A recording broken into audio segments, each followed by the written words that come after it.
Hello guys, very good morning. তো আজকের lunch নিয়ে আমি চলে এসেছি তোমাদের সাথে শেয়ার করতে।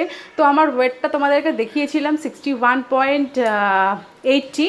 তো ওটা আমি এক সপ্তাহ পর আবার তোমাদের সাথে শেয়ার করব। কথা হলো আমি রোজ রোজ বা পরের দিন এরকম করে আমি দেখি না, তাতে আমার কনফিডেন্টটা যে আছে না ডাউন হয়ে যায়। তো ওই জন্য আমি এক সপ্তাহ বাদে বাদে দেখি। তো আজকে আমি কী কী নিয়ে এসেছি চলো তোমাদের সাথে শেয়ার করি। এখানে হচ্ছে সোয়াবিন রয়েছে, আর এটা মাখানা, তারপর কিছু সিডস, একটু বাদাম, এটাকে ভিজিয়ে রেখেছিলাম। ভিজিয়ে রেখে তারপর ওটাকে আমি মিক্সিতে ভালো করে গ্রাইন্ড করে এই সোয়াবিনটাকে যে ভেজেছিলাম ফোড়ন দিয়ে, রেসিপিটা আমি তোমাদের সাথে শেয়ার করে দেবো, তো তোমরা চাইলে দেখে নিতে পারবে, ঠিক আছে? তো এটা হচ্ছে এই সোয়াবিনের এই রেসিপিটা। তো টেস্টি হয়েছে না খেতে গাইস, এরকম যদি ডায়েটের রেসিপি হয় তো জাঙ্কস ফুড খাওয়ার কোনো দরকারই নেই। দারুণ। হ্যাঁ, রয়েছে দই, না মিষ্টির দোকানের দই, মিষ্টি মিষ্টি টকটক। ওপর একটু বিট নুন দিয়েছি।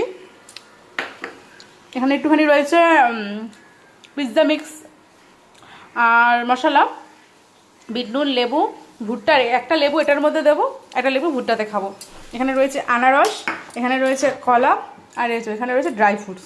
তো আজকের আমার এটাই লাঞ্চ।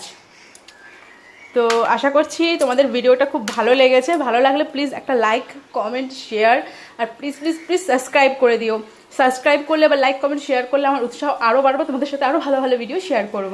তো আজকের জন্য এইটুকুই। Tata, bye bye guys.